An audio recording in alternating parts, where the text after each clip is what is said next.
అయితే దీని గురించి మనతో స్పందించేందుకు వన్యప్రాణి సంరక్షకుడు సుబ్బారెడ్డి గారు అవైలబుల్గా ఉన్నారు. వారితో మాట్లాడదాం. నమస్కారం సుబ్బారెడ్డి గారు. నమస్కారం అండి, చెప్పండి.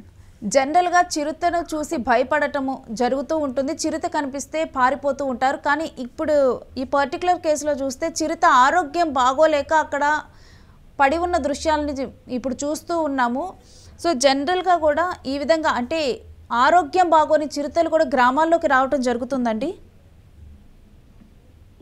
అంటే ఇప్పుడు అక్కడ మనం చిరుతల గురించి చెప్పుకున్నప్పుడు చిరుతకు అవి ఉండే ప్రదేశాలు అడవులు మాత్రమే కాదండి, గ్రామాల చుట్టుపక్కల కూడా అవి నివసించగలుగుతాయి. చిన్నపాటి తుప్పలున్నా రాళ్ళున్నా ఉంటాయి. ఇప్పుడు ఆదోని వైపు అలాంటి ప్రదేశమే, అది పూర్తి అడవి కాదు.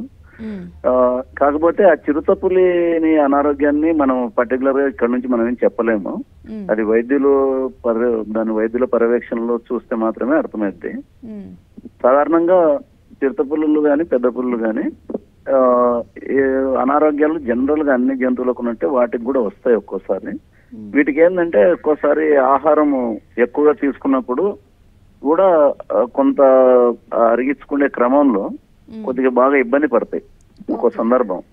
అటువంటిప్పుడు కొంచెం అపస్మారకంగా ఉండడం కూడా మేము 1-2 సందర్భాల్లో గమనించాము. తర్వాత దాన్ని అట్లా పరిశీలిస్తూ అలా వదిలేసిన తర్వాత అదే వెళ్ళిపోయినాయి. నల్లమల్లో కూడా ఒకసారి ఒక టైగర్ ఇలాగే జరిగింది. కానీ ఇక్కడ దాని పరిస్థితి ఏమో మనం పర్టికులర్ గా దగ్గర చూస్తే గానీ అర్థం కాదండి. అసలు ఏం జరిగింది అనేది కూడా మనం కొస్సిగి సిఐ మంజునాథ్ గారిని అడిగి తెలుసుకుందాం. నమస్కారం మంజునాథ్ గారు. నమస్తే అండి. ప్రెసెంట్ చిరుత ఈ విధంగా ఈజీగా వలకు చిక్కినట్లుగానైతే దృశ్యాలు అయితే కనిపిస్తూ ఉన్నాయి. అసలు ఏం జరిగిందండి అక్కడ? దానికి మనకు డిఎఫ్ఓ గారు వాళ్ళంతా కూడా వచ్చారండి, ఎఫ్ఆర్ఓ గారు వాళ్ళందరూ వచ్చారు. సో వాళ్ళు ఇక్కడ ఏదైతే చిరుత ఉందో మార్నింగ్ 11 o'clockకే మనకు ఇక్కడ కొసిగిలో లొకేట్ అయింది. స్థానికులు చూసి ఇన్ఫర్మేషన్ ఇచ్చారు. సో దాని మేరకు పబ్లిక్ ఎవరు కూడా దగ్గరికి వెళ్ళుకోకుండా మనమంతా కూడా సెక్యూర్ చేసుకుని పెట్టుకున్నాము. సో బట్ మీరు అన్నట్టుగా చిరుత అయితే కొద్దిగా అనారోగ్యంగా కనిపించింది. బట్ దానికి రీజన్ ఏంటి అనేది అయితే మనకు తెలియదు. కొద్దిగా అదేదో గొంతులో ఏదో ఇరుక్కున్నట్టుగా అట్లా కొద్దిగా అనీజీగా కొద్దిగా స్లోగా ఉండింది. బట్ ఈవినింగ్ కి ఫారెస్ట్ డిపార్ట్మెంట్ వాళ్ళు వచ్చేటప్పటికి కొద్దిగా యాక్టివ్ గా తయారైంది అది. సో మనం ఫారెస్ట్ డిపార్ట్మెంట్ అండ్ మన లోకల్ పీపుల్ తో కలిసి వాళ్ళతో కోఆర్డినేట్ చేసుకునేసి దాన్ని బంధించడం జరిగింది. సో దాంట్లో మన ఫారెస్ట్ డిపార్ట్మెంట్ వాళ్ళు ఆ బోన్ లో బంధించి తీసుకెళ్లారు. బట్ మనకు శ్రీశైలం అండ్ ఆత్మకూరు నుంచి వెటర్నరీ డాక్టర్స్ రావాల్సి ఉంది. సో వాళ్ళు లేట్ అయింది అనమాట వచ్చేటప్పటికే.